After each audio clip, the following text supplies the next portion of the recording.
Big boss season 6 చివరి దశకు చేరుకోవడంతో big boss హౌస్లో ఫుల్ ఎమోషనల్ ఎపిసోడ్ జరగాలని బిగ్ బాస్ నిర్ణయించారు. ఇది ప్రతి సీజన్లో జరుగుతుంది, కానీ ఇక సీజన్లో ఎమోషనల్గా ఉండాలని చెప్పి బిగ్ బాస్ ప్లాన్ చేశారు. ఇక బిగ్ బాస్ సీజన్ 6లో మొదటి కంటెస్టెంట్ ఫ్యామిలీ వీక్లో కవిత, అద్విత ఇద్దరు కూడా అడుగుపెట్టారు. ఆదిరెడ్డి భార్య పాప అడుగు పెట్టడంతో ఆదిరెడ్డి ఎమోషనల్ అయ్యారు. ఇక ఆ తర్వాత తన పాప దగ్గరికి వెళ్ళి హగ్ చేసుకొని ఏడ్చేశారు. ఆ తర్వాత ఆదిరెడ్డిని ఎలా ఉన్నావు అని అడిగింది ఇంకా కవిత. బాగున్నానని చెప్పాడు. ఇక ఆ తర్వాత హౌస్మేట్ అందరికీ ఒక్కొక్క దగ్గరికి వెళ్ళి వాళ్ళని పలకరించి ఆ తర్వాత హౌస్మేట్ ఒక్కొక్కరికి వాళ్ళ గురించి బయట ఏం జరుగుతుందో కవిత తన మాటల సందర్భంలో చెప్తూ వచ్చింది. ఇక అలా శ్రీసత్య దగ్గరికి వెళ్ళి కవిత, నీ గేమ్ నువ్వు ఆడితే బాగుంటుంది అని నా అభిప్రాయం అండి.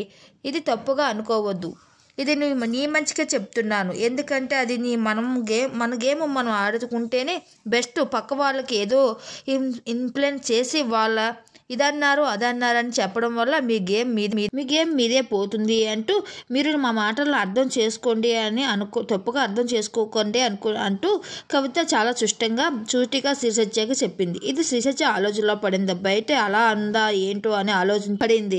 ఇక ఆదిరెడ్డి కవితను పక్కకు తీసుకెళ్ళి, ఏంటి ఆ అమ్మాయికి అలా చెప్పావు, ఆ అమ్మాయి ఫీల్ అవుదా అంటూ లేదు, నేను బయట ఏం జరుగుతుందో అదే చెప్పాను. కానీ నీ గేమ్ నువ్వు ఎందుకు వచ్చావు ఇక్కడ? నువ్వు గేమ్ ఆడడానికి వచ్చావు. నువ్వు పక్క వాళ్ళ గురించి పట్టించుకోవద్దు.